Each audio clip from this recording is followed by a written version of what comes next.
Hello everyone, welcome to my channel Ease Learning. This is Monica Sehgal and today I will discuss about राष्ट्रीय माध्यमिक शिक्षा अभियान। आज बात करेंगे राष्ट्रीय माध्यमिक शिक्षा अभियान के बारे में, RMSA के बारे में।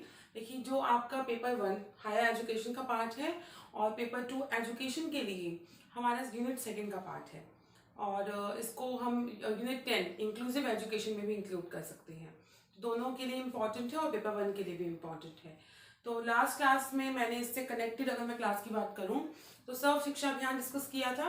तो जितने भी आपके हायर एजुकेशन प्री इंडिपेंडेंस से स्टार्ट किया मैंने कि प्री इंडिपेंडेंस में कैसा रोल था, फिर पोस्ट इंडिपेंडेंस डिस्कस किया मैंने, देन उसके बाद हमने डिस्कस किया था आपका सर्व शिक्षा अभियान।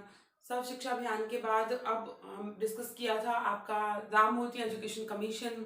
ठीक है, तो अब उसी फ्लो में हम डिस्कस कर रहे हैं राष्ट्रीय माध्यमिक शिक्षा अभियान, क्योंकि पेपर 1 में भी एक आध नंबर का क्वेश्चन इससे आ जाता है और क्वेश्चन हमें नहीं स्किप करना किसी भी तरीके से। और क्योंकि हमने पेपर 2 के लिए एजुकेशन के लिए डिस्कस करना ही है तो इम्पोर्टेंट टॉपिक है। ठीक है, तो स्टार्ट करते हैं क्लास को। जितने भी की एलिमेंट्स हैं वो डिस्कस करेंगे और इसका जो एक फॉर्मल पीडीएफ है वो मैं आपको व्हाट्सएप ग्रुप पे प्रोवाइड करूंगी, तो जिसमें जितना भी सफिशिएंट डेटा है आपको बहुत अच्छे से क्लियर हो जाएगा। तो देखिए, राष्ट्रीय माध्यमिक शिक्षा अभियान RMSA was launched in March 2009। इसे एक्चुअली में लॉन्च किया गया मार्च 2009 में and was implemented from March 2009 to 10। ये इम्प्लीमेंट आपका स्टार्ट हो गया। अब ये क्या था कि हमने बात की थी, जैसे सर्व शिक्षा अभियान था कि 6 to 14 ईयर्स तक की एजुकेशन की बात की कि भाई सभी को एजुकेशन मिलनी चाहिए, प्राइमरी एजुकेशन मिलनी चाहिए, एलिमेंट्री एजुकेशन मिलनी चाहिए। अब बात थी माध्यमिक शिक्षा की, जो नाम है हमने वहीं से समझना है, माध्यमिक शिक्षा की बात कर रहे हैं। दैट मीन्स आपका 9, 10, 11, 12 की जो आपकी एजुकेशन होती है। तो major objective was to enhance the access to secondary education. Main इसका ऑब्जेक्टिव था कि हमने एक्सेस मीन टू रीच, हमारे 5 जो आपको मैंने बताए थे कि 5 पिलर्स हैं एजुकेशन के, that is access, equity, quality, affordability and accountability. You have to kept in remember that access, then we have equity, quality, accountability and affordability.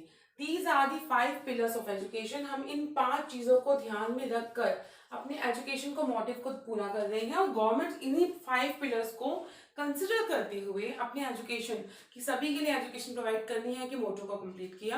Access means to reach, कि सभी के पास एजुकेशन हो। Equity means there will be no partiality, किसी भी तरीके की partiality ना हो, ना ही जेंडर बायस हो, ना ही स्केड्यूल कास्ट, अपर कास्ट, ऐसा कोई बायसनेस हो। इक्विटी हो। क्वालिटी, कि जो भी हम एजुकेशन दे रहे हैं that should be in quality. Quality education की बात कर रहे हैं, दैट मीन्स आप अपनी एज के हिसाब से अपनी अप्रोप्रिएट एज में appropriate lessons, appropriate knowledge gain कर रहे हैं इन अ क्वालिटी मैनर। आपके पास अच्छे टीचर हों जो आपको एजुकेशन दे रहे हैं। Then next we have accountability, कि वो इज अकाउंटेबल। अगर एक स्टूडेंट के साथ, एक चाइल्ड के साथ कोई मिसबिहेवियर होता है या कोई गलत चीज होती है या पेरेंट्स के साथ होती है या स्कूल में कुछ हो रहा है गलत, तो वो इज अकाउंटेबल, जिसके लिए हमने SMCs भी एस्टेब्लिश किए थे। Now we have parent teacher association, एक पेरेंट टीचर एसोसिएशन हैं। तो ये क्या है, 5 पिलर्स को पूरा करने के लिए है। Last we have affordability. Affordability है मीन्स कि क्वालिटी एजुकेशन की हम बात करते हैं बट क्वालिटी एजुकेशन अफोर्डेबल हो। गवर्नमेंट स्कूल में भी आपको अफोर्डेबल एजुकेशन मिले जो क्वालिटी एजुकेशन प्रोवाइड करे, एडेड स्कूल में भी और प्राइवेट स्कूल में भी, मतलब कि टोटल सिनेरियो हो क्वालिटी एजुकेशन मिलनी चाहिए in a affordable manner. Clear, ये तो हो गए 5 हमारे एजुकेशन पिलर। अब हमारी जब स्टार्टिंग हुई, सर्व शिक्षा अभियान हुआ, फिर उसमें एलिमेंट्री एजुकेशन की बात की, अब माध्यमिक एजुकेशन की, वही जो सेकेंडरी एजुकेशन है वहां तक सब बच्चों को एजुकेशन मिले। तो ये था major objective was to enhance the access to secondary education, कि हम कहाँ तक एक्सेस लेके जाएंगे to reach secondary education. Achieve an enrolment rate 75% from 52.26% which was in 2005 and 6 at the secondary stage। that means जो आपका at present जो उस वक्त था 52 point something, तो उससे अचीव करके हमें जो enrolment ratio, enrolment here means कि कितने स्टूडेंट्स एनरोल हो रहे हैं एजुकेशन के लिए। सेकेंडरी लेवल की एजुकेशन की बात हो रही है तो कितने स्टूडेंट सेकेंडरी एजुकेशन के लिए एनरोल हो रहे हैं, उसको हमें इंक्रीज करना है टिल 75%। कब तक करना है, 2005-6 का जो सिनेरियो था वहां पर stages by providing reasonable school, जितने भी रीजनेबल स्कूल हो, अफोर्डेबिलिटी भी होनी चाहिए. It was assured that RMSA by the end of 12th 5-year plan, which is in 2017, जो आपके 5 5-year plans थे, तो जो 12th 5-year plan था उस जो 2017 में एंड हो रहा था, will get universal access to secondary education, will attend universal attention by 2020. That means 5-year plan जो आपका 2017 का था, वो मतलब हमें अश्योर होना चाहिए कि जो सेकेंडरी एजुकेशन है वो मिल जाए. और यूनिवर्सल रिटेंशन, देखिए वर्ड्स के मीनिंग पे जाइए. Universal applicable to all, retention के बच्चे ड्रॉप आउट ना करें, वो हमें अचीव करना था 2020 को तक. ठीक है कि भाई आपकी जो ग्रॉस एनरोलमेंट रेशियो है सेकेंडरी स्टेज की वो 75% हो जाए, और जो स्टूडेंट्स हैं वो by the end of 12th 5-year plan which is 2017 उस तक अचीव कर लें. सब नेसेसरी फिजिकल फैसिलिटीज की बात की गई, क्योंकि सेकेंडरी स्कूल्स की बात की गई तो नेसेसरी फैसिलिटीज थी like additional classroom, laboratories, libraries, art and craft, drinking water facilities, toilets for girls या अलग एक टॉयलेट फैसिलिटीज हो, ये सब चीज़ों की बात की गई, ताकि क्लासरूम्स हों, लेबोरेटरीज हों, लाइब्रेरीज हों. अब और स्कीम्स की अगर बात करें तो अप्रैल 2013 सर्टेन नॉर्म्स वर रिवाइज, कुछ नॉर्म्स को रिवाइज किया गया, और in other centrally special schemes were merged with RMSA. देखिए सेंटर ने ना कुछ स्कीम्स लॉन्च कर रखी थी, उन्हें RMSA के साथ मर्ज कर दिया गया. These 4 schemes are ICT. आपको अगर याद होगा, क्योंकि हम भी पोस्ट ग्रेजुएट हो चुके हैं, उस टाइम से निकल कर आए हैं जब इनिशियल स्कूल में कंप्यूटर ऐड हुए थे और कंप्यूटर की क्लासेस दी गई, कंप्यूटर टीचर्स आए, बहुत सारे कंप्यूटर्स आए. तो उसमें था कि ICT को इम्प्रूव करना है, ICT को देना है, टेक्नोलॉजी को बूस्ट करना है और टेक्नोलॉजी वाले क्लासरूम बनाने हैं हमने. तो ICT at school scheme, computer aided education की बात की गई. ये स्कीम सेंटर की स्कीम थी जिसे RMSA के साथ लॉन्च कर दिया गया. गर्ल्स हॉस्टल खोलने की और inclusive education for disable children जो आपकी एलिमेंट्री एजुकेशन तक की थी, अब उन्हें सेकेंडरी लेवल तक लेकर आने, ताकि वो फर्दर हाई एजुकेशन की बात भी करें.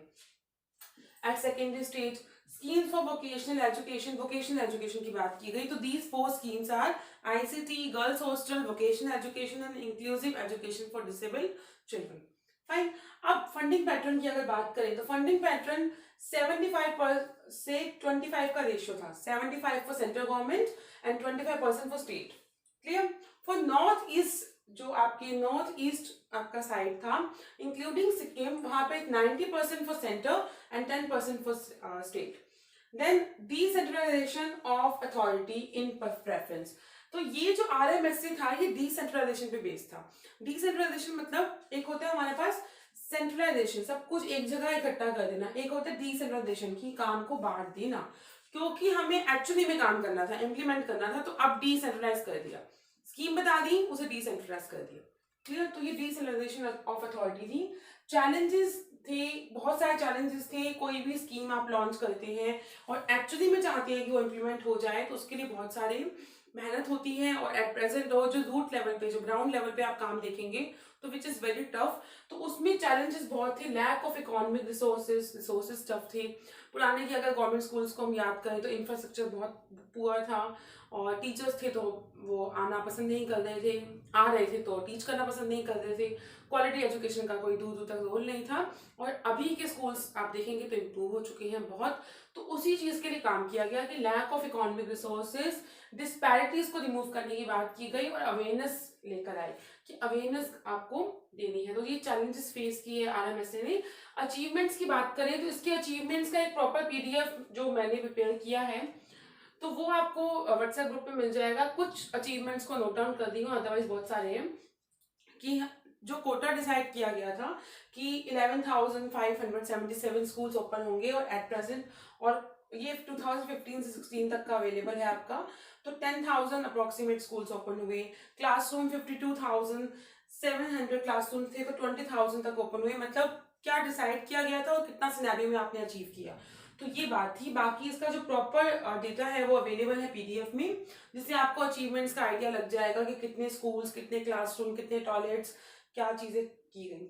एडेड सेकेंडरी स्कूल्स को भी बेनिफिट मिला, उनको भी इंक्लूड कर दिया गया स्कीम में, ठीक है। तो आरएमएस जो आरएमएस से आपका राष्ट्रीय माध्यमिक शिक्षा अभियान, जो आपने नाम से ही समझना है कि सेकेंडरी एजुकेशन के लिए था और सेकेंडरी एजुकेशन के एक्सेस के लिए, कि सेकेंडरी लेवल तक आप एलिमेंट्री आप क्वालिटी एजुकेशन प्रोवाइड करें, फाइन। तो उसके लिए आपको कुछ चीजें अगर याद रखें, जैसे कि by the end of 12th 5-year plan which is in 2017, तो ये अश्योर किया गया कि सेकेंडरी एजुकेशन के हम जो मोटो है उसको कंप्लीट कर लें, और जो सेंट्रल और स्टेट का रेशियो था दैट इज 75-25, और नॉर्थ ईस्टर्न के लिए दैट इज 90-10।